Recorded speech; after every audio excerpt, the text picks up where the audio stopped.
This has nothing to do with the show being released, the trailer for the show. It has nothing to do with much of anything. I kind of just want to read Homestuck. I've read it once or twice in middle school, which was... if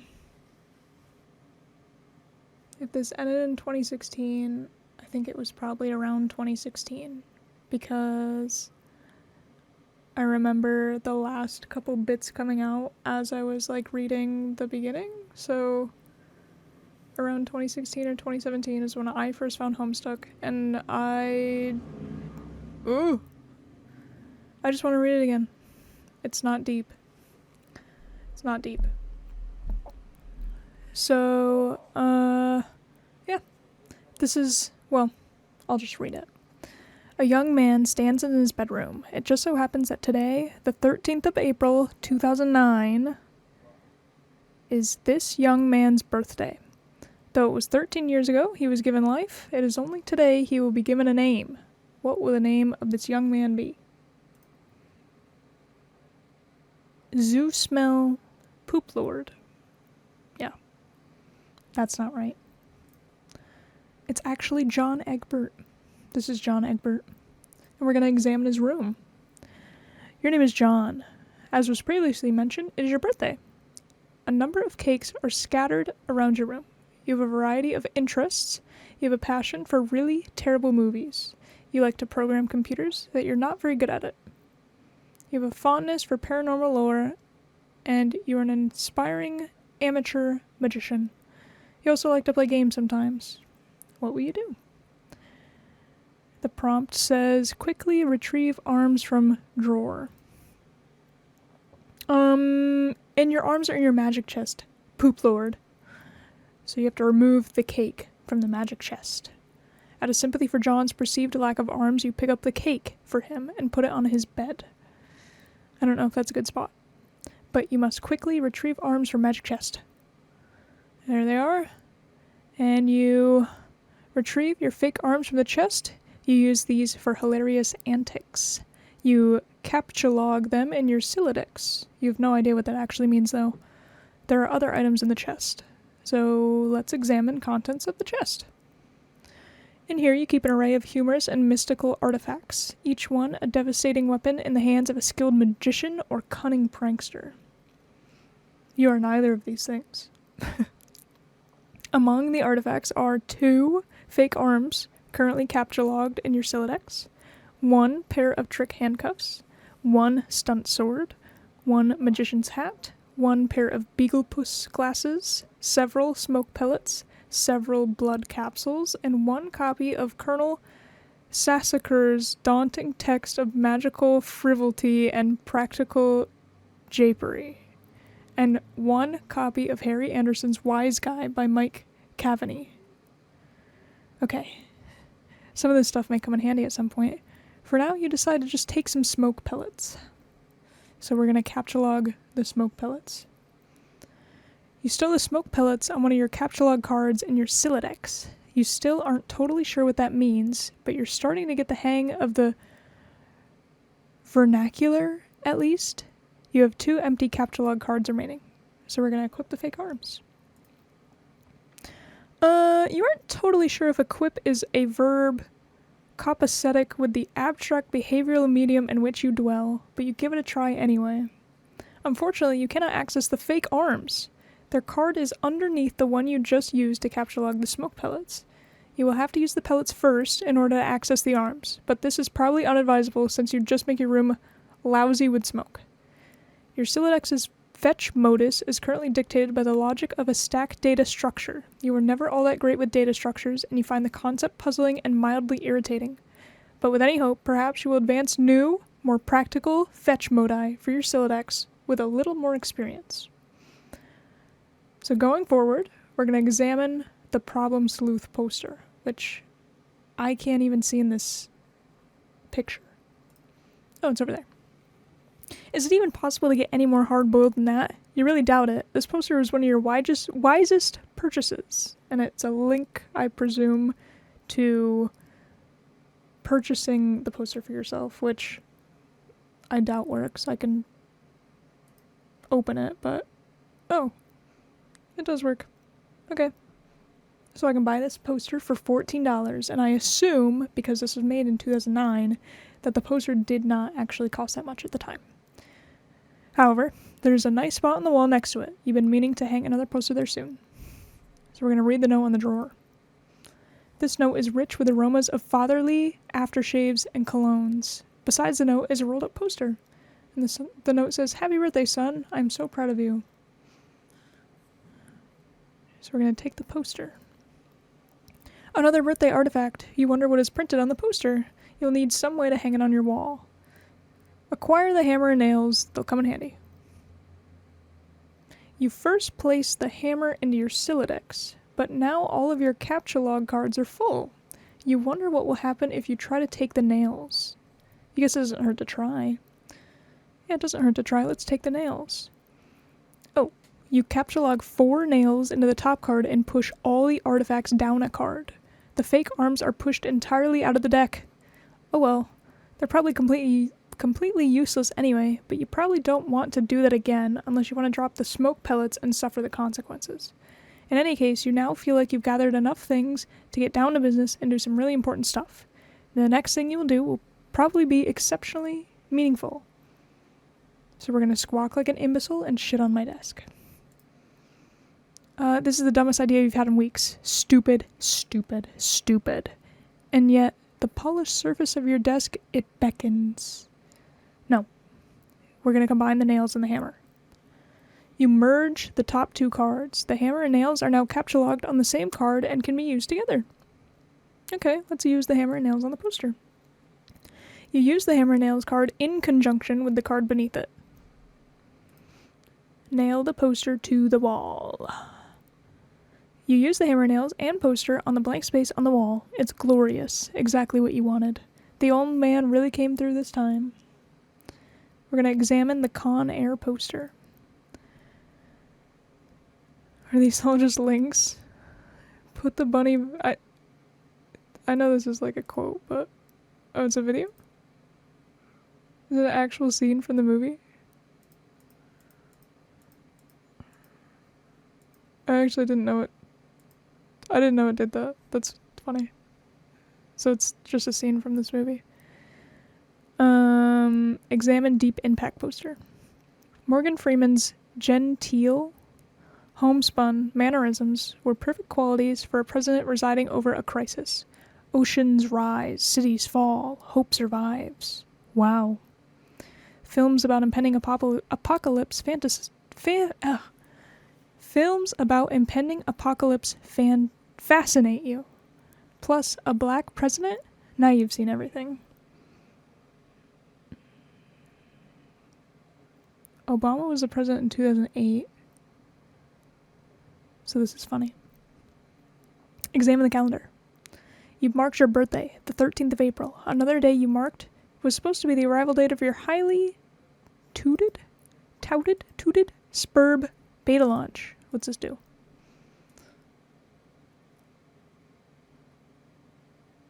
Huh?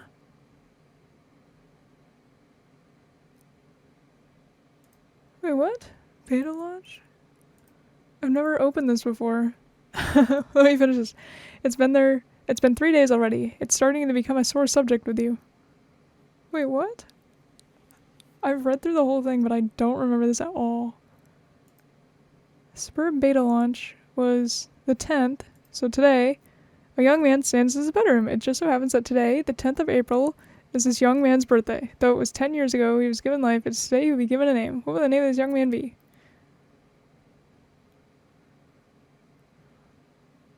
What? Is this like... Dang, that's kind of cool. Why doesn't it look like this on the regular? This is like the beta? This is like... I assume this is what was released prior to the actual release. It's the same text.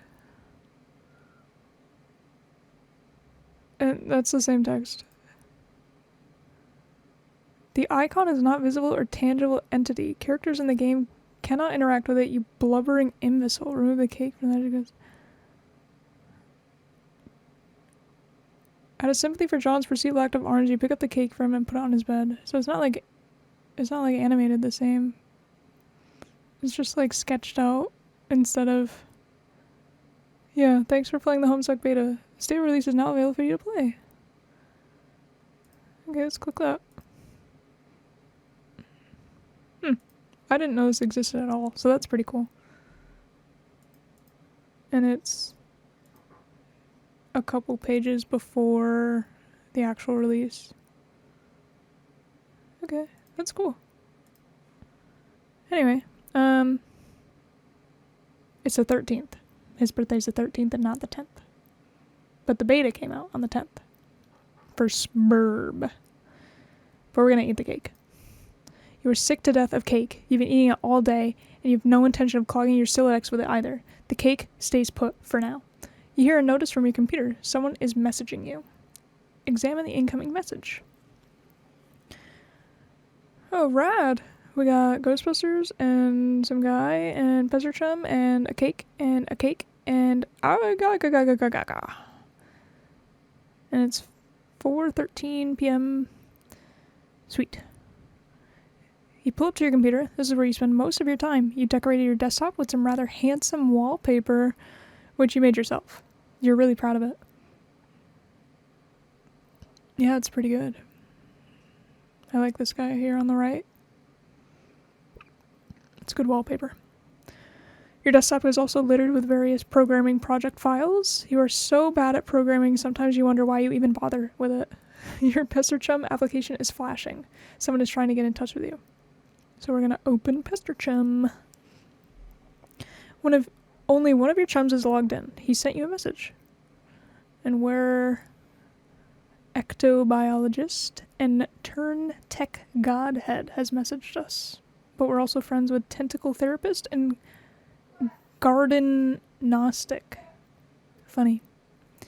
We're feeling chummy. It's good. Let's open the message.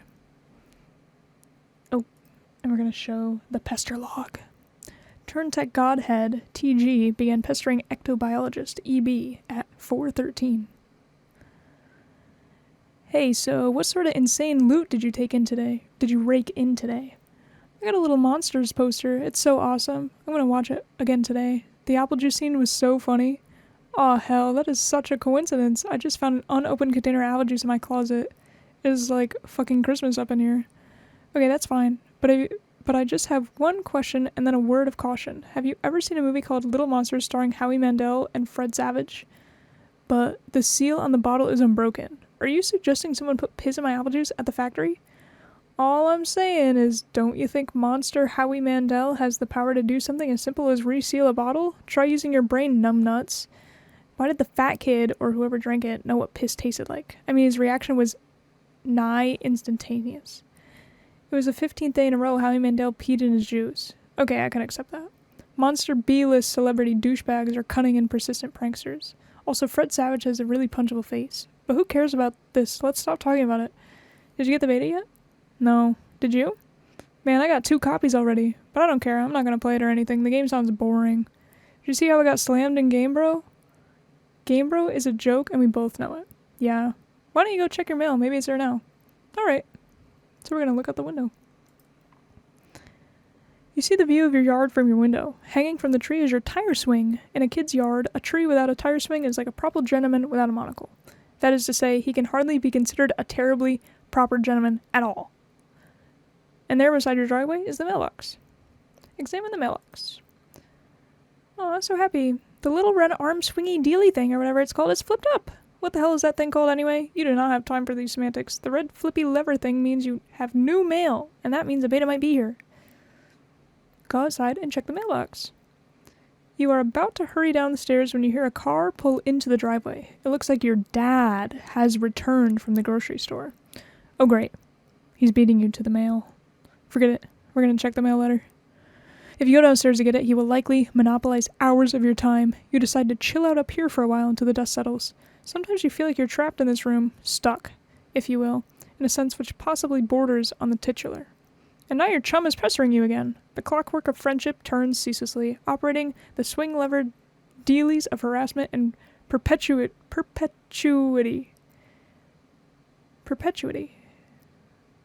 There's a lot of fucking big words in this.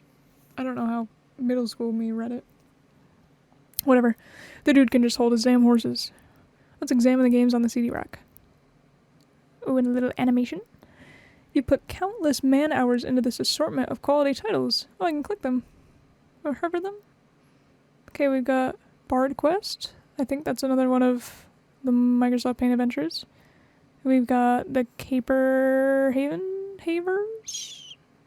Caper Havers? I don't know what that one is.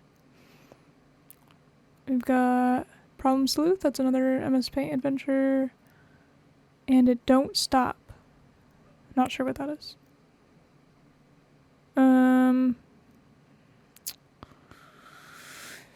What Pumpkin or Who's It Pumpkin? Whatever company is partnered with the merch or was partnered. I'm not actually sure what's partnered anymore nowadays. Ghostbusters 2? Okay. Little Monsters, just talked about that. And Harry Anderson's Call My Bluff. Okay, can I click on them? Oh, I can. Yeah, they bring you to the other Microsoft Paint adventures. That's cute. What? I didn't know this one had music and stuff. Quickly retrieve. What is with retrieving arms? I'm not gonna do these right now, but that's cool. I didn't know, like, does this bring you to... Oh, it's Jailbreak? Is that why the company... What Pumpkin or whatever it is that? I didn't know that. Yeah, I'll do these at a later date, maybe. I've only read the Homestuck Microsoft Paint adventure, but I just wanted to reread it, because I can. That's neat, though, that I can hover these. We're going to read Colonel Sassacre's Daunting Text. It's very colorful. You decide to consult with the Colonel's bottomless wisdom. Good grief, this thing is huge. It could kill a cat if you dropped it. But to really dig into this hefty book, you will have to capture log it, and you're not sure you're ready to logjam your other artifacts beneath it just yet. So instead, let's capture log the fake arms. Again. What did you just say? You don't want to clog up your... Oh, Jesus. In a momentary lapse of concentration, you accidentally capture log the arms again. We're gonna set our pester chum status to bully. What does that mean? You don't think the situation is quite dire enough to go all the way to rancorous? But you still feel the pester chum client should reflect your mood change in some way. Bully will have to do, you guess. This unsurprisingly does nothing whatsoever. Oh right, you forgot your chum is still pestering you. So let's answer our chum. Pester log. Is it there? Please say yes. Maybe you can play with TT. She's been pestering me all day about it. And TT is Tentacle Therapist, who, thinking forward, is Rose Lalonde, I believe, is her name. She's macking on me so hard all the time, I start to feel embarrassed for her. I mean, not that I can blame her or anything. Yes, it is understandable because you are really attractive. I am attracted to you. What? Okay. Thank you. JK, haha. No, I don't have it yet. My dad has the mail, and I guess I have to go get it from him and see if it's there. And I've been busy spending all afternoon shitting around with my stupid Silodex. It's so frustrating. What's your modus? What? How do you retrieve artifacts from it? Oh, like, one at a time, I guess. And if I put too much in, something falls out. Stack? What is yours? Hash map. My bro taught me a few tricks. He basically knows everything, and is awesome. What the hell is that? You should probably brush up on your data structures, I guess. Did you at least allocate your strife specibus? No. It could free up a card for you, plus let you attack stuff whenever things get too hot to handle, which is never. What have you got? Well, I've got a hammer, but it's trapped under some arms. Wow, you really suck at this, don't you? Just get rid of the arms and then allocate the hammer to the specibus. How? I don't know, just use the arms on any old thing and see if it works. So we're going to combine the fake arms with the cake. You stick the fake arms in the cake on your bed. This definitely makes the cake at least 300% more hilarious. You're sure Colonel Sassacre would know the precise index of elevated hilarity. And let's allocate the hammer to Strife Specibus. Oh shit. There's a lot of things here. Pizza cutter kind, bat kind, roll pin? Oh, like, okay. Rolling pin, spoon, statue, spatula, screwdriver, blade, scythe, pipe, spade, ice skate, cleaver. I don't want to read all of them, but fire exit kind? Dang, there's a lot. But we're clicking hammer kind. You check the back of your Strife Specibus for the kind abstratus you have in mind for it. Select hammer. Your Strife Specibus has been allocated with the hammer kind abstratus. The hammer has been moved from your capture log deck to your Strife deck. Okay, let's report the progress of TG. Turn tech god. Okay, I did it. Hammer kind? Yeah. Okay, that will be the permanent allocation for your Specibus. I guess I should have mentioned that. Hope you like hammers, dude. Yeah, that's fine, I guess. I can't imagine it's going to be all that relevant. Let's capture log Colonel's big book. Now that you got some space in your Sylladex to work with, you figure you might as well start squandering it immediately. Ordinarily, this ridiculous book would be way too heavy to carry around in any practical way. You guess maybe this is one respect in which the cards present some convenience. So, it doesn't really matter the weight of what I carry, I guess. Let's examine Game Bros magazine. Okay, it's been examined. Why the game of the year or whatever isn't as good as some other stuff I like, that's better. I would make this. This is good graphic design. Let's read the article. So, okay, Spurb is this game that a lot of cats seem hella pumped of. And this beta is sitting on my desk for review, so I'm like, yeah, man, I'll write something. But I don't know, I'm like, so this is about houses or some noise? That's fine. I'm sure that's like fucking dynamite in a handbag for some brosifs. But all I'm saying is, when do you get to thrash anything? While you're playing house or some shit? Are you ever in jeopardy or getting mud on your doll's dress or whatever from busting out? And I quote, the mad stunts all wicked up ins? Know what I'm saying? Broyo, ma. I didn't actually play this game, but I gave it 1.5 hats out of 5 hats to keep it real. At this point, I'd like to give a shout out to my boy Dennis, who was over the other day. We were going to chill in front of the Dark Knight, and he was so psyched of it, y'all. So this one time, he was leaning against the screen door, and the shit popped open, and the back deck was wet, and he slipped down the steps and broke his thumb on the lawn. It wasn't a long fall, but hey, I guess a thumb bone wasn't made for sporting the brunt of a huge useless tool against wet grass. We never did watch Dark Knight on account of Ron's trucking his bawling candy-ass girth to the hospital. But it's cool. I still got another watch in me. Brotel Wanda. Brotel Rwanda? Then we got some bro notes. Dennis was so wasted. Haha. I mean, damn. I wish articles actually read like this. They're funny. Let's capture log Game Bro. For some reason, even though I already read it. It might come in handy if you ever need something that burns easily. Okay. Let's capture log the Magician's Hat. You expend your final card on the Magician's Hat. Why? We don't have room for the funny glasses.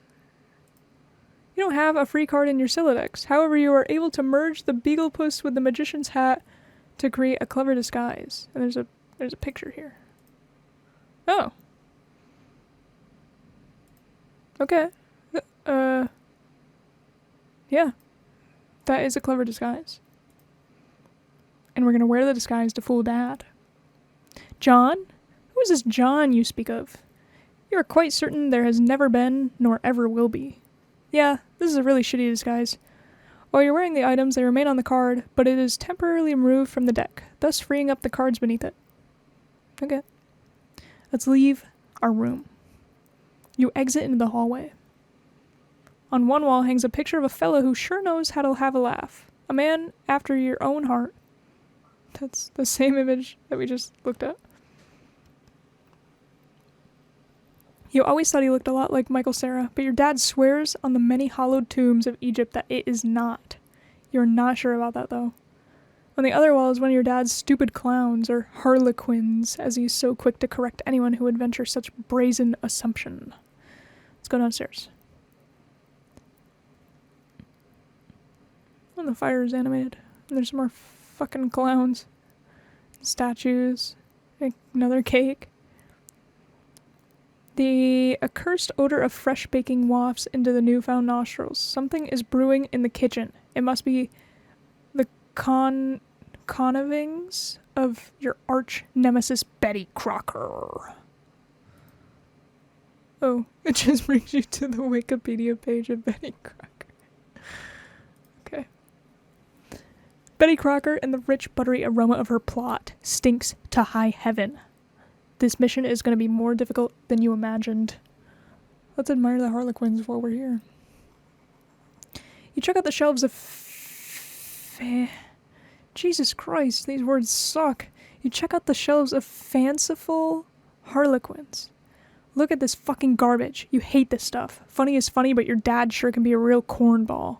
Sometimes at night you pray for burglars. Okay, let's examine the fireplace. A bright orange flame flickers in the fireplace. It doesn't matter that it's April and not terribly chilly outside. In a home, a fireplace needs a fire, because that's what a fireplace is for. A fire belongs in a fireplace, damn it. Categorically? What is this supposed categorically? At all times, without exception. Why is it even like in there? Whatever. As domestic myth of unaccountable origin holds, a home borrows the spirit of the flame for as long as it makes a guest of it, much as the moon takes liberty with the sun's rays. Very philosophical. The moon's an arrant thief and her place fire... No, sorry. The moon's an arrant thief and her pale fire she snatches from the sun. Mark Twain. You were almost certain that Mark Twain said that. We're going to toss Game Bro into the fire. Oh, he's burning! It doesn't burn as quickly as you hoped. Each Game Bro magazine is guaranteed to be printed on 40% recycled asbestos. For big ups to Mother Earth, yo. We're going to fondly regard the cremation. You examine the sacred urn containing your departed Nana's ashes. When your father gives her portrait a wistful glance now and then, you can tell it brings back painful memories. A tall bookshelf, a ladder, and unbridged Colonel Sassacres. He never wants to talk about it. Topple the urn? You clumsily mishandled the sacred urn. Ashes everywhere. In retrospect, upon mulling cinematic tropes regarding ash-filled urns, this outcome was a virtual certainty. You'd probably better clean it up before Dad finds it. But instead we're going to combine Father's pipe with clever disguise. You think now would be a good time to beef up your clever disguise. And now we're going to examine the oversized gift.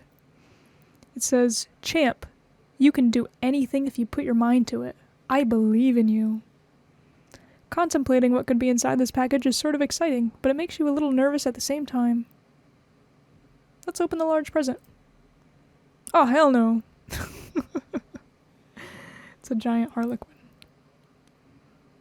We're ignoring it, though, and we're going to capture log the ashes. First, you prop the harlequin doll up on the couch. Having it in the middle of the floor, sprawled out on all akimbo like that, struck you as unseemly.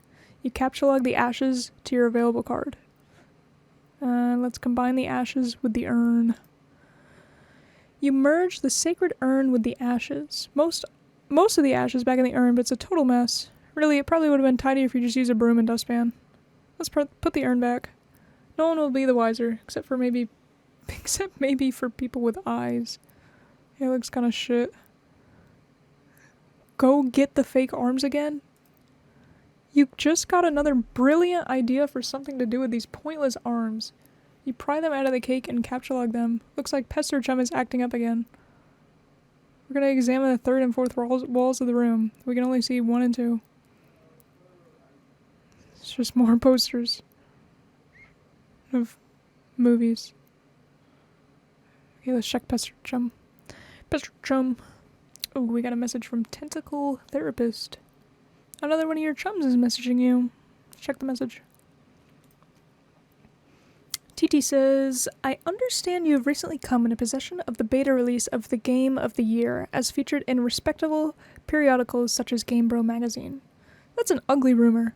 Whoever told you that is a filthy liar, and you should probably stop hitting on him all the time or whatever. I can't control myself. I must have a weakness for insufferable pricks. Anyway, I still haven't checked the mail. My dad has it. I'm trying to go get it from him, so BRB. John? What? You're wearing one of your disguises now, aren't you? You're typing to me right now while wearing something ridiculous. No, why would you even think that? That's so stupid. Okay, why don't you go get the game for your father? Alright, wish me luck. Oh, by the way, JK, I was wearing a funny disguise this whole time. Gotcha, hee. I know, John. Let's go back downstairs. You can now execute that brilliant idea you had. There should be just enough frosting on the fake arms to serve as adequate adhesive. Let's attach the arms to the doll. Hee. You don't care what Colonel Sassacre says. That makes it at least 1,000,000% funnier. Okay, let's inspect the burnt paper on the floor. Broblerone? What? How about this picture? You put this back in the fire where it belongs? Are you kidding me? This belongs, like, on my wall. I would hang this. This is funny. Broblerone. Throw present wrap in fire. As long as you're cleaning up. Let's capture log the doll. You can carry hefty items, but that thing is just way too big. Get real. Besides, you don't even want it. Alright, then let's read Colonel Sassacre's text. Hell's bells, we are having a mighty sporting time of it. Hold fast, my intrepid fellow pranksmiths. We are merely nicked in the mahogany of our japing chests. If I may direct the incise ogle of your beagle puss to the wriggling regency of rubber bugs, plastic parasites, squirming serpents, pliable pests, and every such order and phyla of creepy crawlies. Land sakes alive, we are cooking with petrol now. In further exhibits, we shall dwell on artifacts useful to your exploits. Is your pappy's rod and real handy? What is this guy fucking talking about? What about a bit of iron cord? It shouldn't prove elusive. Bring those writhing rascals to life and set the nerves of some old maid to the wreck of Hesperus. Do you have a bothersome aunt who never seems troubled to find ways with your sunny afternoons? A broad, splintery fence? A bucket of whitewash, perhaps? By gum, you'll fix her wagon. And what of that tawny gent who puts his lackadaisical lean near the sarsaparilla font? You'll have that listless octoroon find the spring in his step just yet. Whatever the fuck that means. And it looks like we got some tarot cards or something, and he's got a wizard hat, and he's talking about the creepy crawlies. Okay. You thought about consulting the text to determine exactly how hilarious the doll is now, but this text is way too big to navigate in a timely fashion. You decide to forget it. Okay, we're gonna find Dad and retrieve the mail. The door on the left leads to the kitchen, from which the smell of baking wafts, a powerful aroma which could lift an especially portly hobo off his feet. The door on the right leads to the study, where your dad spends a lot of time. He could be in either room, so where will you go? Let's go in the study. It doesn't look like he's in here right now, but let's examine Father's desk. On the desk is a pitch of playing cards, one of your dad's pipes, the April issue of the Serious Jester magazine, and a stray capture log card. There's also a can of peanuts on the desk. Haha, oh Dad, you won't be falling for that one again anytime soon. A severe peanut allergy is a terrible affliction to cope with. Let's upgrade the costume with the hat from the hat rack. You swap the magician's hat with the bowler hat. This disguise is somewhat less funny, but a lot more distinguished looking. And let's combine the second pipe with the clever disguise. Your dad maintains numerous pipes around the household. A father without a pipe is like a strapping roughneck without a toothpick. That is to say, he's a rather piss-poor excuse for a roughneck, if you ask me. You'd rather not take the pipe, though. The first one tastes bad enough as it is. How you suffer for your comedy. Let's examine the capture log card. Yes, this will be perfect for expanding the space in your Why'd it cut off?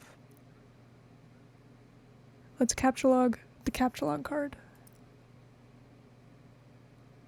Oh. It just says ARG. Because he didn't actually add to his deck, it just put it in his inventory. So now we're gonna play, I think this S means there's like an animation or something, I believe. We're gonna play the haunting piano refrain. I'll just let it play.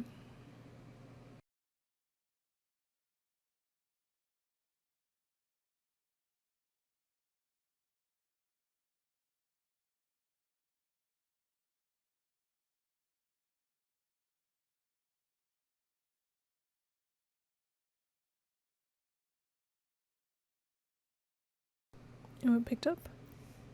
And the page does say, pages including sound will be preceded with an S. So, not necessarily an animation, but has sound. And I believe this links to just music. And I think clicking this arrow here restarts it, so I don't want to do that, but there might be other ones where I do. Nice refrain though. Let's play 52 pickup. Okay. You play the prankster's favorite card game even though you're alone in the room, thus rendering it an especially foolish version of solitaire. So stupid. Look at this mess. The peanut gallery over there sure is getting a kick out of it. You're allergic to their scorn. Stupid jesters, stupid jokesters. Let's attempt to leave the house. You go back into the living room and contemplate checking the mailbox outside. You think perhaps you should exhaust all possibilities before plunging headlong into a dad encounter.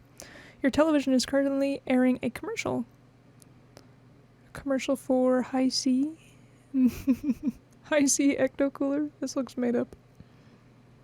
Maybe it's real, but it looks made up. And on this wall there's John and his dad. I know what his dad looks like because I've read it. And there he is. Let's exit. You exit the house. Simple enough. Let's check the mail. Predictably, the mailbox is empty. You've already been scooped. You have already been scooped by your father. And then there's a page with some sound. It's very intense. I'm just going to read it while this plays. The streets are empty, wind skims the voids, keeping neighbors apart, as if grazing the hollow of a cut reed or, say, a plundered mailbox. A familiar note is produced. It's the one Desolation plays to keep its instruments in tune. It is your 13th birthday, and as with all 12 preceding it, something feels missing from your life. The game presently eluding you is only the largest sleight of hand in the repertoire of an unseen Riddler. This is like an intro scene. It's cute. Where's I? 1, 2... Oh. The game presently eluding you is only the latest sleight of hand in the repertoire of an unseen Riddler, one to engender the sense not of mirth but of lack. His core schemes are those less of a prankster than a common pickpocket. His riddle is absence itself. It is the mystery dispersing altogether, like the moon's faint reflection, with even one pebble of inquiry dropped in its black well. It is the most diabolical riddle of all. Absence diminishes little passions and increases great ones, as wind extinguishes candles and fans a fire. By Walt Whitman. Yeah, you are certain Walt Whitman said that. 100% positive. You have a feeling it's going to be a long day. And this is like the little intro, which is cute. Just to indicate that, like, the story's starting. So let's go. Okay, let's leave a surprise for the mailman. No! We're not gonna poop in the mailbox. He's thinking about it, though. Let's see if your father left mail in the car. The door's locked and your dad has the car keys. You peer in through the driver's side window. You don't see any mail, but you do see a green package. There's also something underneath it that looks like a slip of paper. Could these items have come in the mail? You don't see anything else that's usually in the mail, like bills and coupons. Maybe your dad forgot to take this stuff inside. Let's spy in the kitchen. You try to get a gander through the kitchen window, but you can't see a whole lot. It seems your dad has been doing so much baking, the glass has steamed up. God, he is so weird. But you can see what's on the table just besides the window. It looks like the mail is there, including among it is a red package, some bills, your dad's PDA, and an envelope that appears to be suspiciously labeled with the Suburb logo. Could it be? Unfortunately, the window is locked, so we're going to have to go back into the kitchen. You've no other choice. You're going in. Clever disguise, it's time to work your magic. There's another sound panel. John, enter.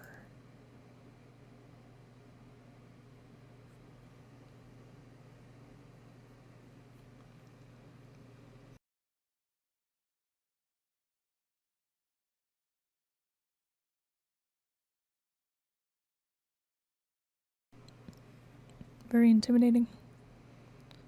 Next.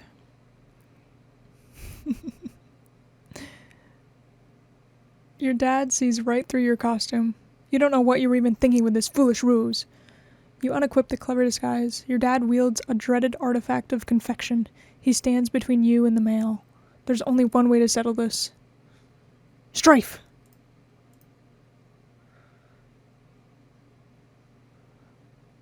Oh, I can click on them. Aggrieve. Oh, abjure. Can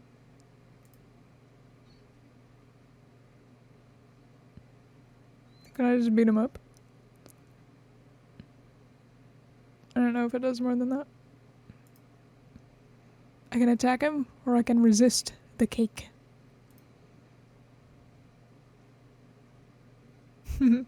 Okay. Retrieve the package and flee to your room. You cannot abscond. This pesky guardian is blocking your path. You will need to engineer some sort of distraction. And now he brandishes yet another artifact of confection. The man is ruthless. You'd better brace for impact in the most comedically striking fashion possible. Equip the disguise for defense. The Beagle Aegis absorbs the brunt of the treat. Looks like Dad will enjoy the prankster's gambit on that exchange, as is usually the case. Oh well. Let's capture the pie tin. You take pie tin and unequip the Beagle Puss. Uh-oh. Everything in your Silodex is pushed back a card. The smoke pellets are ejected from the deck. Yes! This could be just the distraction you were... Nothing happens. What a huge letdown. Take the cake. When two great forces oppose each other, the victory will go to the one that knows how to yield. By Oscar Wilde. Wise words by a man who likely could resist everything but temptation. The cake forces Colonel Sassacre's text out of your Silodex. It looks like it's heading straight for the pellets. Sassacre, you beautiful bastard. Now's your chance. Abscond. Now that Dad is busy placating your smoke detector, you can safely sneak away. Let's take the PDA. You snag your dad's PDA. Maybe later you'll switch to the background image to something hilarious as a pranks. What did I just read? You snag your dad's PDA. Maybe later you'll switch the background image to something hilarious as a prank. Besides, it may come in handy later. Your spare capture log card is forced out of the Silodex and consequently integrated with a deck. You now have 5 cards to work with. That's cool. Let's take the package. This red package is addressed to you. Let's take the envelope. You got the Suburb Beta! And the disguise gets ejected. Exit the kitchen. Oh, the arm fell off. Get cake on couch. You capture log the cake on the couch, expelling the pie tin from the bottom card.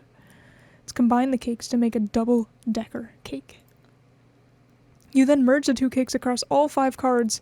Everything in your Silodex is smushed between the cakes. Why don't you think these things through first? Let's retreat upstairs. You pause at the juncture and head down the hall. You're gonna need something to clean up the mess you're about to make by dissecting this cake. To the left is the bathroom, to the right is your dad's room. It is locked, and you're forbidden from ever entering. He has secrets. Let's go to the bathroom and grab a towel. Jesus Christ. The little clown. I would hate living here. I don't feel...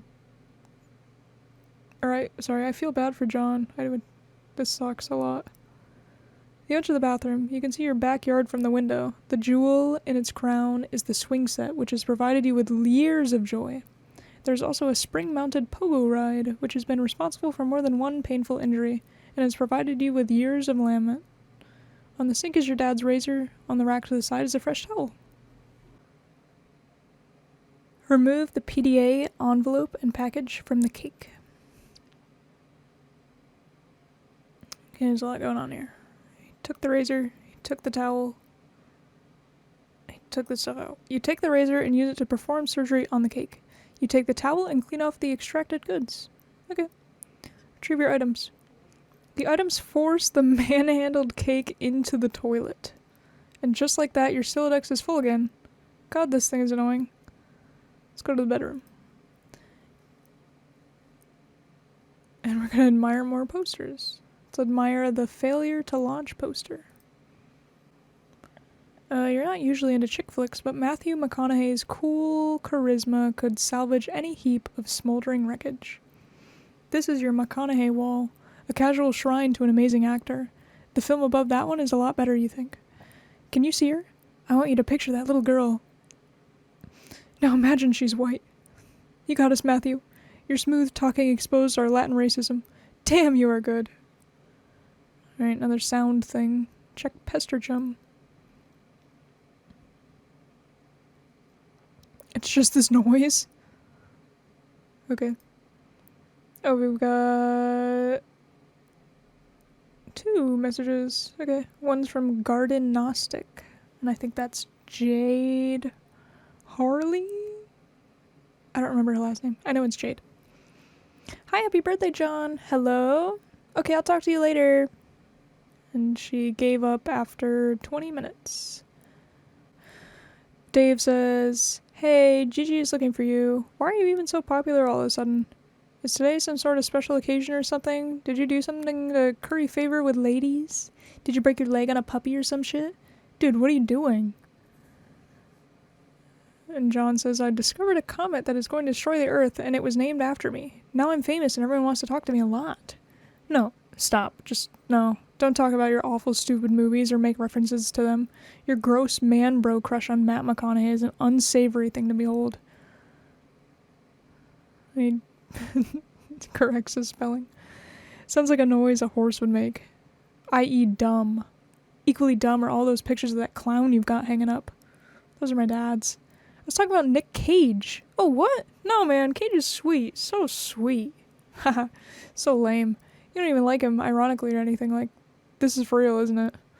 I do things ironically sometimes. What about what I sent for your birthday? No, those are awesome.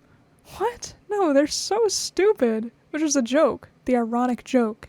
Get it? Wait. You're actually wearing them, aren't you? I'm wearing them ironically because they're awesome. The fact that they're ironic makes them awesome, and vice versa. Are you taking notes on how to be cool? Jesus, get a fucking pen. Do you realize they touched Stiller's weird, sort of gaunt face at some point? Ew, yeah. Oh well. Anyway, speaking of which, did you get the mail? Yeah. Did there happen to be a package there? Yeah, there's a big red one. You should probably open it. I would, but it's trapped under the Spur beta, so I will probably open it after I install the beta. Oh man, the beta came? Yeah, wanna play it? Haha, no way. Why not? It sounds so hell's boring just to get TT to play it. She is all about it. Where'd she go? Her internet is blinking in and out, I guess. Probably be back online soon. Oh, and Christ in a sidecar, are you still using the stack modus? Seriously, dude. You need to bone up on your data structures. That shit is just ridiculous. Okay, I will. Let's open the browser and go to mspaintadventures.com. Okay. My search bar is called typhus. You decide to space out on the computer for a while before doing anything important. You open the Typhus web browser and direct it to what is indisputably the most amazing website ever created. It's the Midnight Crew. The new adventure is okay, but you're not sure if you like it as much as the last one. Let's install the Spurb beta. You decide it's time for less meta. You decide it's time for less meta and more beta. You insert the CD and install the Spurb beta. Spurb version 001. Systems incorporated, all rights reserved. Spurb client is running, waiting for servers to establish connection. The fuck is this? Bone up on data structures. You go to your closet where you keep a lot of clothes and an array of handy computer programming guides. Read the data structures book. Data structures for assholes! Your ignorance just made me throw up a little. Get a clue, you computer illiterate piece of shit. It comes with a free fetch modus. I think my rage just crapped its pants. You're not sure you really want to dig into this huge tome. It looks really boring and kind of ornery. Maybe you'll just check it out, that free modus instead. Let's get the free fetch modus. You turn to the back inside cover where a free fetch modus is included in a plastic sleeve. This one is dictated by the logic of Q data structure, operating on a first in, first out method rather than a first in, last out method of a stack. Apply the fetch modus to Sylladex. Items capture logged in your Sylladex are no longer immediately accessible. You can only use the item on the bottom card and must wait for items on the upper cards to be pushed back to it.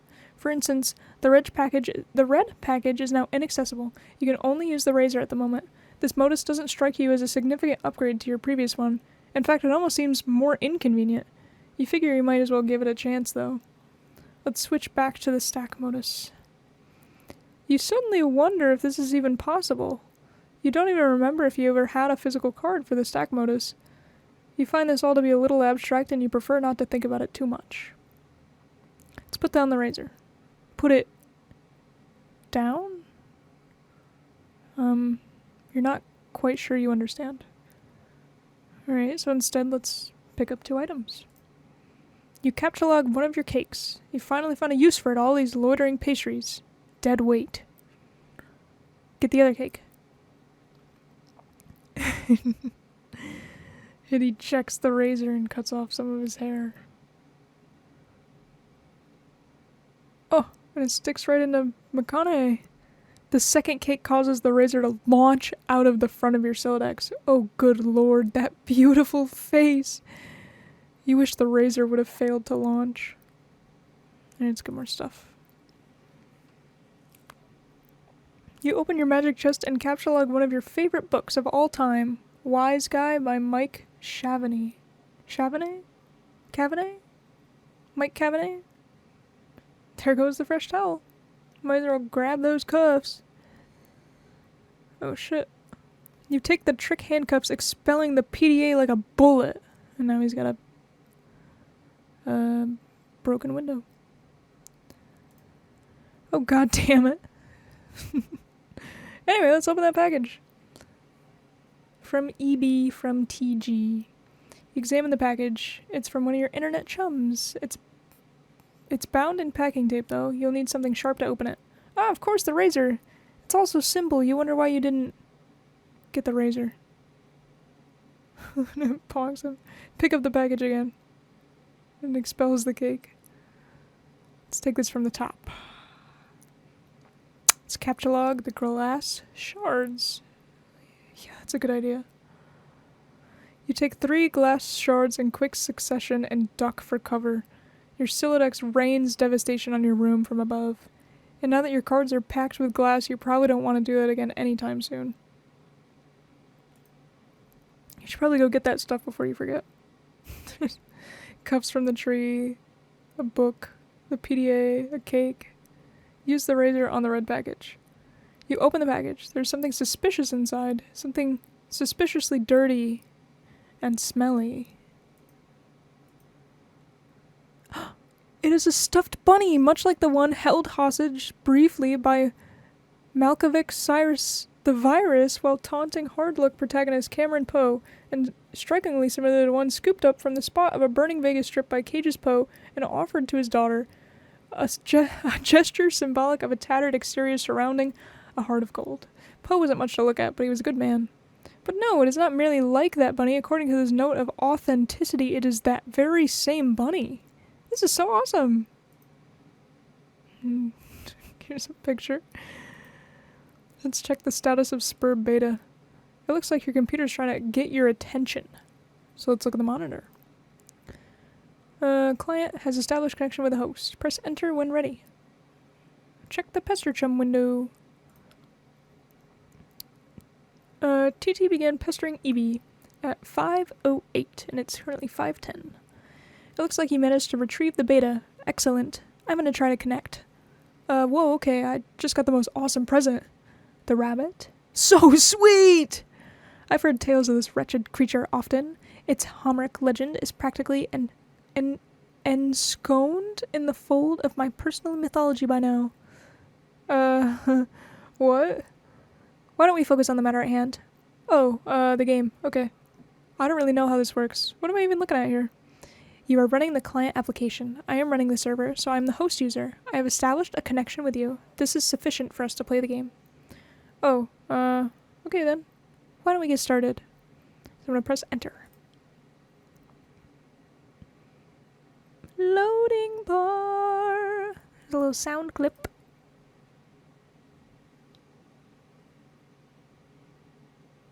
It's loading. Ding, ding, ding. The music is very good.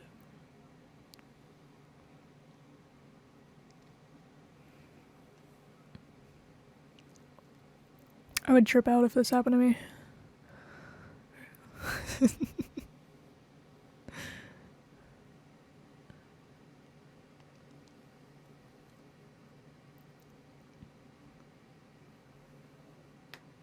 It's almost done.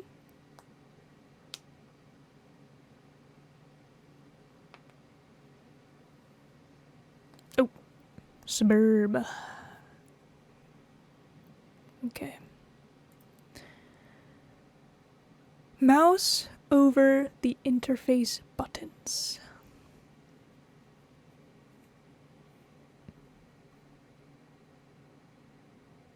Oh. Oh. Andrew has he wants us to do it.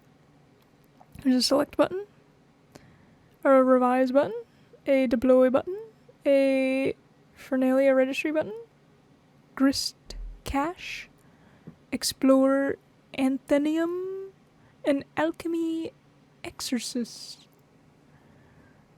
Okay, let's select the magic chest.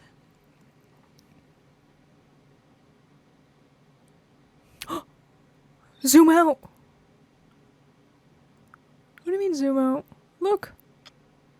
Why are we zooming out so far? TT is doing this. Rose. Drop the chest. On the house? It's just falling off. Whoa, what are you doing? Sorry, I'm just getting a feel for the controls. Is my magic chest on the roof now? Yes. Frown face. I will try to be more careful next time. And let's get the card.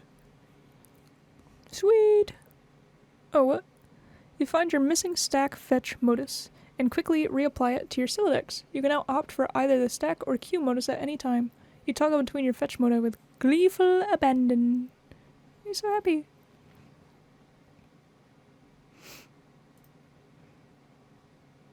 It looks like your dad is leaving again for more baking supplies. You're relieved to have the house to yourself again, if only for a few minutes. You just hope he doesn't notice the magic chest on the roof, or all the shit you threw out the window for that matter. Hey, where is all the shit? Select stuff in the yard and move it back into the room. Good idea. Oh.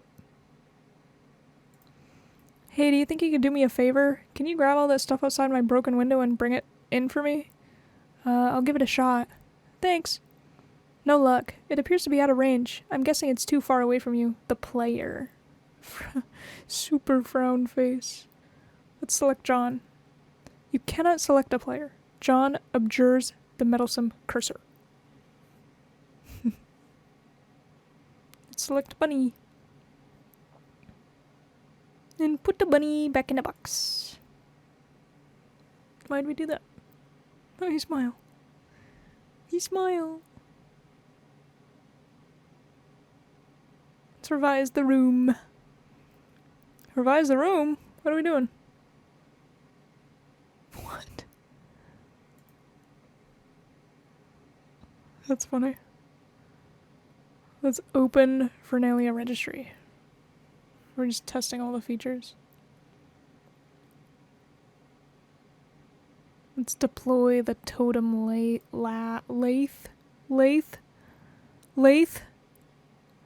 Maybe. That's a good spot. Let's examine it. You don't know what the heck this thing does, but it looks neat. Sure does. Let's open the grist cache.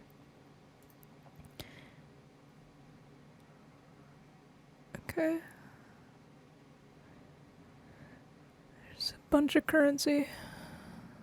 It seems expanding the dimensions of your room cost us some build grist, but deploying the lathe did not appear to incur any expense.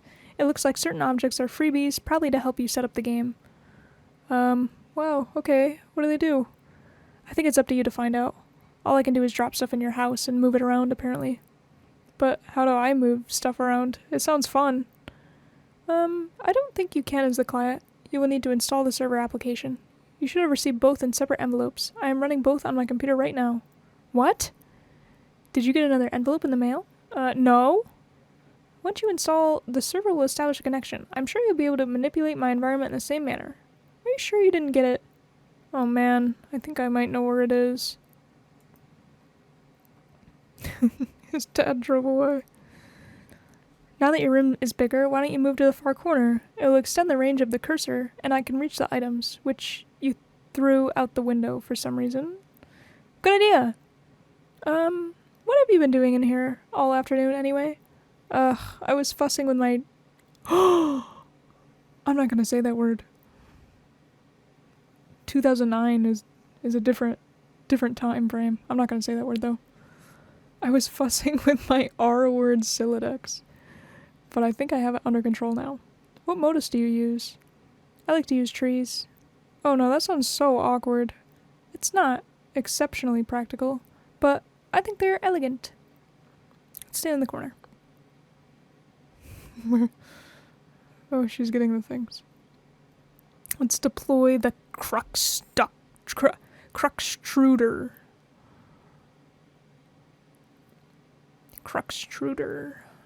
In the living room. Let's deploy the alchemitter on the porch. Why is the floor shaking? Are you dropping more stuff in my house? Yes. 2 more large gizmos. Sweet! What is with all these big contraptions? If I had to guess, they appear to facilitate a sort of system involving punch card-based alchemy. Huh? To what end? I mean, what are we supposed to be doing in this game? That remains to be seen. Maybe you should go investigate. Okay, let's get the PDA. Serious business. I'm gonna read this first. You grab the PDA, switching back to stack modus so it is readily accessible. The interface is oddly sterile. No hilarious clown wallpapers or anything like that.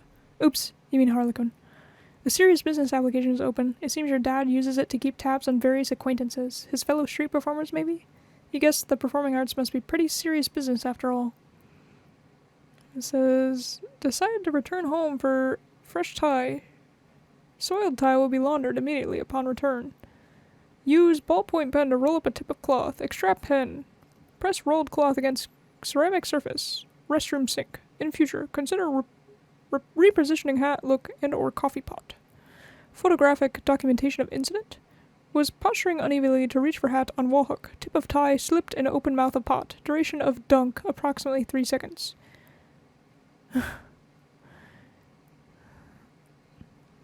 Very, very serious business. Alright, let's install Pester Chum on the PDA. This should be useful. Now you can keep tabs on your chums while you wander around the house. Yeah, let's go to the balcony. Hey, I'm out on the balcony now. I am messaging from my dad's PDA. The one you threw it into the yard? No, I'm telling you. It jumped out of my Silodex like a frightened weasel. What were you doing with it in the first place? I'm not sensing a lot of regard for the personal property of others. Is this how your pent-up frustration with your father manifests itself? What? No. Those are all accidents. Please take your psycho-blabbery elsewhere, miss. Your bathroom is a mess. Did you do that too? Oh man. See, this isn't cool. All this snooping nonsense. There's a cake in your toilet. Yes, there is. I'm tempted to clean it for you. Okay, if it will satisfy your weird OCD complex, then go ahead. My obsessive-compulsive disorder complex? Can a disorder also be a complex? In your case, probably. Sounds complicated. Anyway, I'm gonna have a look at this enormous platformy thing you put on the balcony. Let's examine that alchemeter in a cautious manner. You have no idea what to do with this thing. You can't find any controls for it. Having exhausted all other possibilities, you just decide to stand on it. This isn't very cautious of you, actually. Let's look at the telescope. It is a clear, sunny day. Nothing out of the ordinary to report. At least not beyond the walls of your own home. TT's gonna grab the soiled toilet. Oh. Whoops. Whoops, what? What was that noise? Is this something I should go investigate? No, I have it under control. You can keep playing with your telescope. She puts the toilet in the yard. We're gonna investigate. Ugh! I think I can patch it up. Just give me a little space. Why don't you go have a look in the Cruxtruder? The what? The thing I put in your living room. But there is a sledgehammer and a green globular. Green, why did I even say that? A green capsulog. Let's hop down the hole. You jump down to the utility room. Let's grab the sledgehammer and card.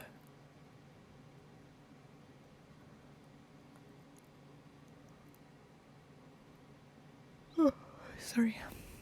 You take the sledgehammer and the capsulog card, combine the two, and quickly apply it to your strife specimen. You think it's cool that things don't always have to be a federal fucking issue. It looks like another one of your chums is pestering you on your PDA. Let's answer the chum. It's Jade. John, did you get my package? Oh, hey, no, not yet. Darn, are you sure? It was in a green box. Oh, yeah, but it's in my dad's car, and he's still at the store. He should be back soon. Aw, great! So what are you up to today? I'm up to my neck in this spurb stuff. TT is making a royal mess of my house. Lol, what is spurb? Oh, it's this game? It's okay, I guess. I'm still figuring it out. Whoa, what was that? What was what? There was a loud noise outside my house. It sounded like an explosion. Oh, really? I will go outside and look. Oh, man. Okay, but be careful. I will. Might as well check out the Cruxtruder. Aw, hell no. You put this thing in front of the door? There's a door there? Yeah? Oh, I didn't see it. I just thought it fit nicely into that groove. You mean you thought it was elegant? Okay, well, what do I do with this thing? Hello? What are you doing up there now? Oh, fuck. Examine the wheel on the Cruxtruder. When you turn the wheel, something seems to be pushing up from underneath the lid, but you aren't strong enough to make the lid come off. TT's gonna put the bathtub in the driveway. On the tub's journey to the driveway, the connection is interrupted. Okay. Scold TT. You can see me, right? Tell me what's wrong with this picture. Sorry, I keep losing the wireless signal. Must be the weather. I would look for a stronger signal in another part of the house, but I'd rather not risk an encounter with my mother. I battled through a cloud of gin and derision once already this evening. Haha, yeah, I hear ya. Yes, cake, gestures, unfaltering love and support. Quite a road to hoe there. Though I suppose I'm complicit for not informing social services about your situation. I know! What about going outside? Maybe you could catch a neighbor's signal? That presents the same problem. Also, it's raining, remember? And dark. It's dark already? Yes, the sun's already had its way with us here on the East Coast. Its lurid glare has moved on to younger time zones. Haha. Okay. Hit the crux shooter with its sledgehammer. What? Need some help? Pick up the sledgehammer. Oh shit! It's blue! Oh, the blue thing! Oh, timer. What is this thing? And what is that clock counting down to? I've been looking at the game FAQ walkthroughs to figure some of this stuff out. Hold on while I read further. Okay. All these walkthroughs are extremely short. None progress much further at this point. Weird. Well, I mean, it is a new game. True. Now that the lid is off, you'll need to extrude some cruxite. Alright, turn the wheel again. You extrude 1 cruxite dowel. Let's get the cruxite. I feel like we should be hurrying. That countdown is making me nervous. John? Oh, your PDA is trapped under the cruxite now, isn't it? Anyway, it looks like you're gonna need this card, too. Deploy the pre-punched card. That thing is still there. Get the card. Oops. A shard of glass expelled from the deck and maims the Harlequin doll. Yep. That's capture log fanciful Harlequins. You take 2 fanciful Harlequins. The additional useless freight pushes your PDA to the last card. You then switch to the Q modus so you can access the PDA. More glass shrapnel files from the deck. This thing keeps following me around. I think it's trying to talk to me or something. That's probably the kernel sprite. It apparently needs to be prototyped. Twice, actually. Whatever the hell that means. These walkthroughs are horrendously written. Okay. Well, you are the one with the cursor, so just do whatever you think is the right thing to do. Also, fix my bathroom. Drop the maimed Harlequin into the kernel sprite. Sound.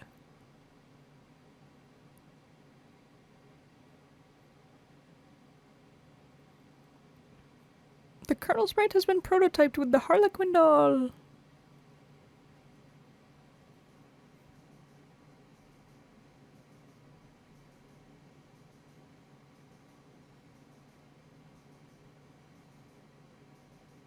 Sweet.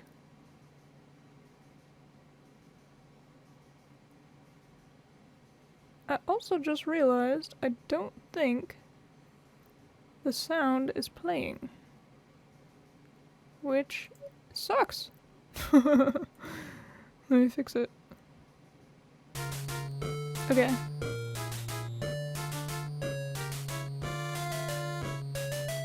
I think... I don't know how loud it should be, but that should be fine. I had no idea it wasn't recording, because I forgot this isn't just like my browser. But music is on from now on. I'm just gonna skip this.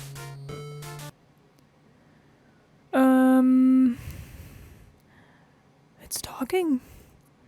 I still can't understand this thing's gobbledygook. That was only tier 1 prototyping. There is still another tier to prototyping process, which for all we know merely advances this entity through increasingly esoteric states of linguistics. The clock is ticking. We don't have time for this asinine tomfoolery. This unmitigated poppycock. Extravagant hogwash. Okay, stop. Stop typing whatever silly thing you're typing. I'm going upstairs to the big platformy thing. The alchemitter? Huh? Try to learn the lingo. Use the pre-punched card with the alchemitter. Alchemitter.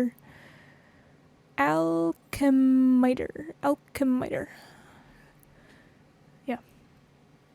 There's no slot for a card anywhere to be found on the alchemitter. The kernel sprite followed you upstairs. So let's explore the anthonium. Acquiring a Cruxite dowel seems to have populated the Antheum with one item, a perfectly generic object. Okay, let's capture log the telescope. For some reason. Why did we do that? Why did we do that? You snatch the telescope from its tripod. Who knows, it might be useful, but more importantly, it pushes the Cruxite to the last card, making it available for tinkering. The PDA is predictably jettisoned into the yard over your neighbor's fence. Okay. Put the Cruxite on the weird pattern on the alchemiter. You place the Cruxite dowel on the alchemiter's small pedestal. Something is... Ooh, I got the hiccups. Something is happening. Okay. Something is happening.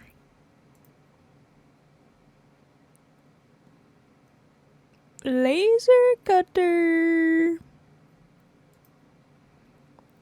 You set the alchemiter to cast 3 perfectly generic objects for some reason, expending a total of 6 units to build grist. These things look completely useless. What a waste. Out of the corner of your eye, you notice there's something in the sky. Let's switch the modus and use telescope to inspect the sky. You switch back to the stack modus to get a closer look with your telescope. Whatever it is, the kernel sprite seems particularly agitated about it. Uh-oh. It's a meteor. You are no astronomer, but its trajectory looks suspiciously head-on with your current perspective. This is a troubling development. Let's high-five the kernel sprite. You figure you left him hanging long enough. Attempt to ingest a unit of build grist. It is tempting because they strongly resemble rockin' blue raspberry gushers. However, units of build grist are a gaming abstraction and do not seem to exist in the physical plane. There's apparently no crisis so imminent that will deter you from contemplating idiotic and frivolous actions. Oh, Dad's home. Your dad is getting home. John? What did you do with your PDA this time? I'm working on the bathroom, but we're running low on build grist. Let's revise the bathroom. We just added the floor? Okay. Door won't open. The toilet's in the lawn. Dad is confused. Let's run to our room and contact TT through Pester Chum. 2 chums have been trying to message you. Answer the chums. First chum, TT. I'm working on the bathroom, but we're running low on build grist. Oh man, who cares about the bathroom? Now there's a meteor heading for my house! I see. Do you suppose it has anything to do with the game? I don't know, maybe. What do I do? I think it's very likely. The walkthroughs vaguely suggest an impending threat before they end. The already poorly constructed sentences became even more curt and ambiguous, as if written hastily and with a sense of alarm. Actually, their dedication to updating the walkthrough under such circumstances is admirable. God, I wish I shouldn't fucking talk like this. Wow. Fascinating. If the meteor is a game construct, I think the only thing to do is to proceed and try to solve the dilemma on the game's terms. Try using the lathe. It says you can use the card on it, but it isn't more specific than that. Okay, I'll do it. Really, it is a labor to read this drivel.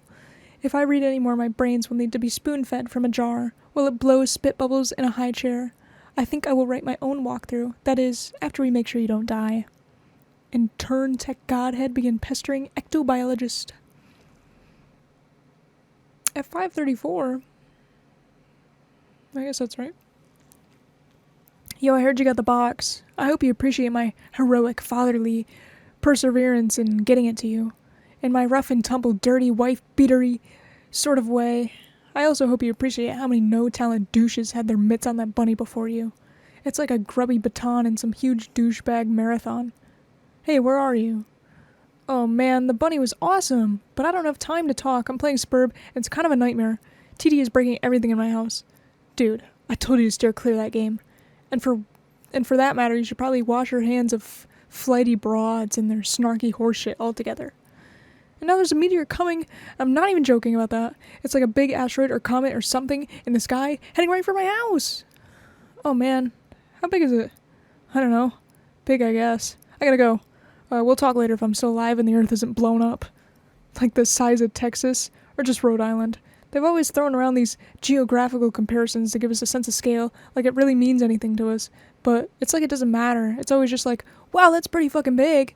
Like, Mr. President, there's a meteor coming, sir. Oh yeah? How big is it? It's the size of Texas, sir. Oh shit! Or, how big is it? It's the size of New York City, sir. Oh shit!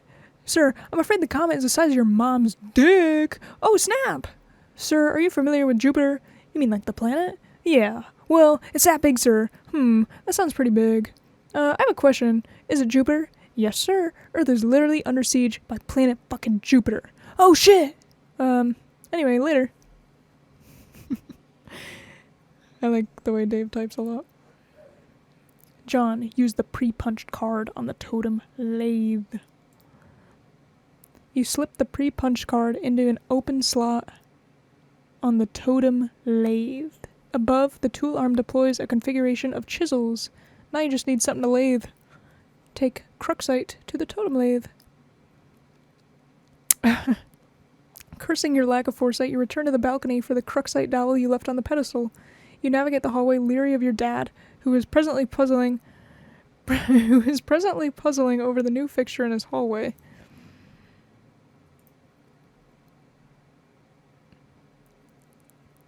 The perfect crime. Okay. You retrieve the Cruxite dowel. Dad just shrugs and heads back downstairs, presumably to do more baking. If only he knew you were hard at work saving his ass.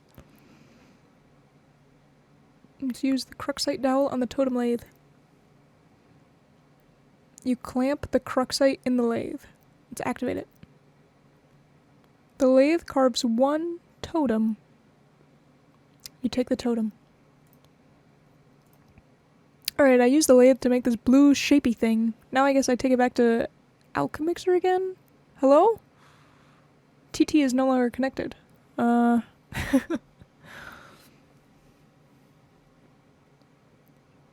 Connection lost again. 2 minutes on the timer. Uh-oh. She locked John in his room? Is that what happened? Shit.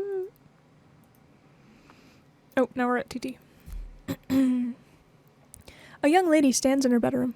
Due to a violent storm, her house has just lost power, along with her wireless internet connection. This has served her link to a popular video game she was playing with a young man at a critical moment. That young man is relying on this young lady to reestablish a connection somehow. This young lady named... Oh, it's on the tip of your tongue. What was the name of this young lady again? Flighty Broad. No, that wasn't it. One more time. Rose Lalonde. Yay. Your name is Rose. As was previously mentioned, you are without electricity. Although your laptop computer still functions on battery power, you have a variety of interests. You have a passion for rather obscure literature, you enjoy creative writing, and are somewhat secretive about it. You have a fondness for the bestially?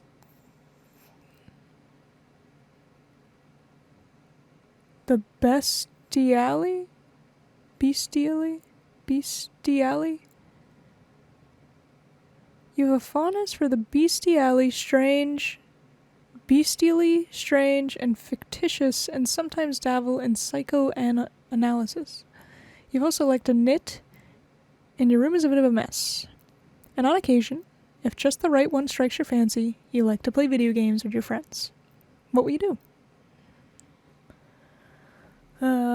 Let's retrieve the arms from the purple box. The purple package's contents are private. No one is allowed to look inside. These prompts suck. Writhe like a flagellum and puke on your bed. Ugh, what a terrible idea. The thought alone makes you sick to your stomach. Just stroke your writing journal and mutter, "My precious." You would only resort to such an embarrassing activity while no one's watching. These journals are for your eyes only. Let's get the violin. You capture log the violin, sorting it into the root card on your Sylladex. And let's play a haunting refrain on the violin.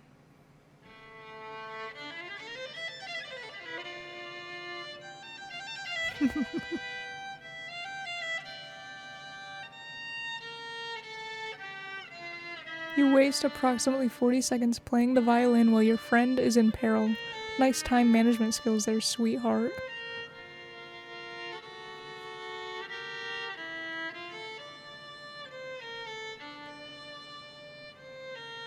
She's pretty good at it, though.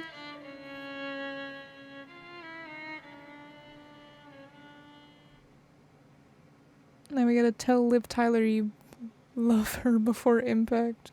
That's John. Since your good-for-nothing friend is obviously not going to bail you out in time, you issue words of parting fondness to dear sweet Liv. Oh, if only Affleck could have been the one to make the final sacrifice, instead of her stubborn blue-collar, salt-of-the-earth father. Then she would fall into your arms for consolation, and you would be the one to make the deceased Bruce Willis proud. And Rose is going to capture log a knitting supply bag. You get the knitting bag. It occupies the left leaf card under the violin, per the tree modus's alphabetical sorting method, K before V. Okay, look out the window.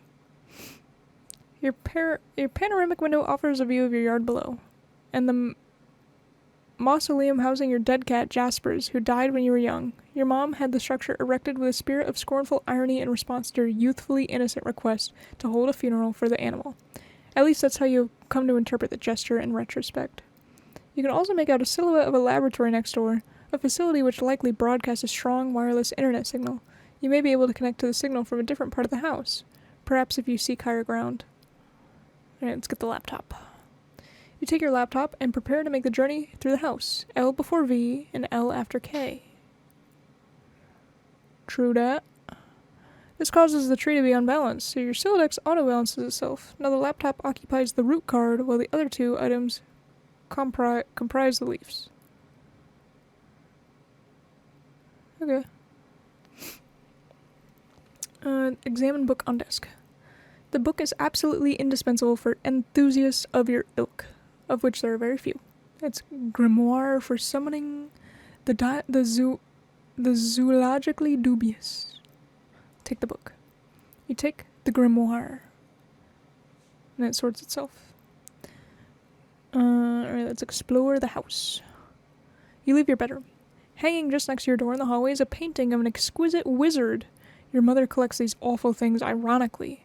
She must know how much you detest them, and there's no doubt in your mind she stores these dreadful things in the house to bother you.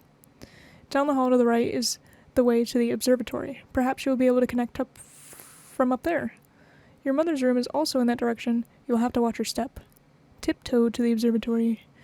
You approach a juncture in the hallway. Beyond the juncture is the observatory. Sneak by. Ooh.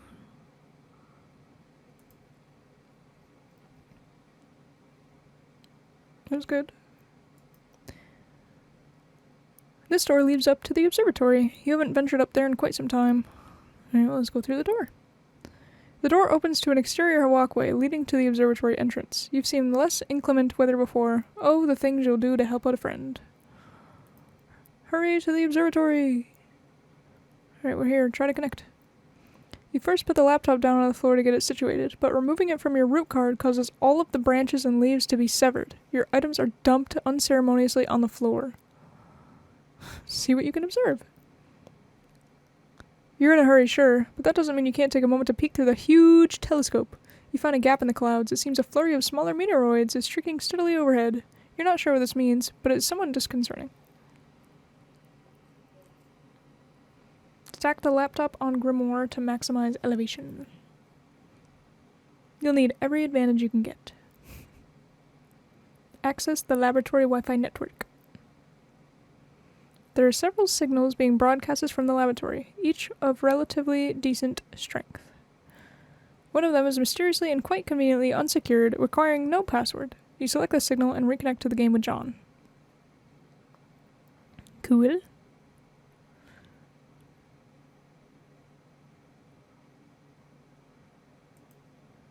40 seconds? I'm back. Hurry up and open my door! Not that it even matters, I think I'm probably dead no matter what. Patience. You still haven't used the new totem. What? I believe it will create the item on the punch card. So what is it, like an apple or something? What good will it even do? We'll see. I found no evidence that anyone has successfully created the item, and the content of the card appears to be a variable from session to session. In one instance, it was described as an eggy-looking thing. Sick. Do we have enough of those building jewels to make that? According to the Athenium, it is a free item. This speaks to its importance in my view. Now off you go. Remove the door from hinges. There goes the rest of your build, Grist. Put bathtub back. You probably should have just done this in the first place. John, take totem to the alchemiter.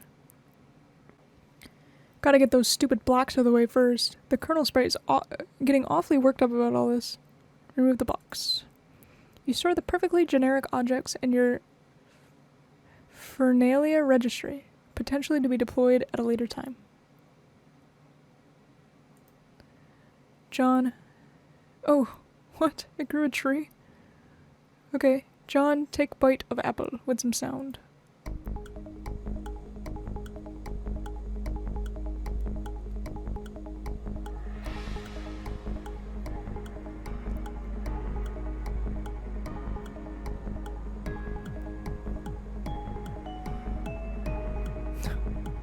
Nice neighborhood.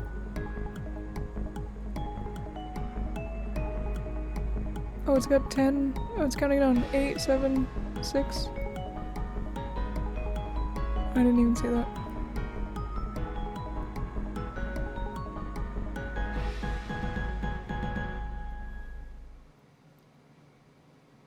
And that's the end of Act 1.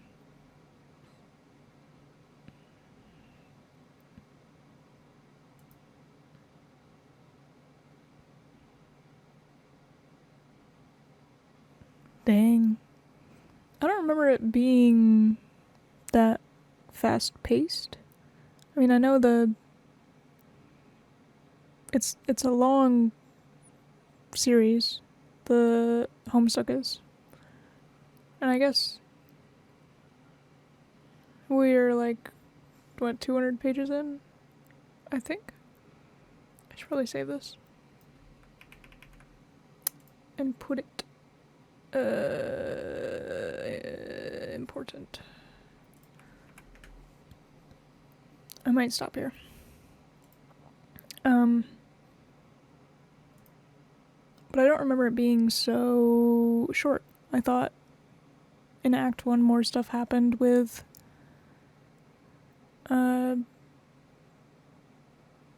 like before the meteor crashed. I thought a lot more stuff happened with Dave. But I guess that's probably after John gets his client. Which I also thought he did. I thought the dad came home and he got the box, but it's a good thing I'm rereading it. But yeah, I'm gonna end here. I'm excited to read the rest though. And yeah, end of Act 1. GG.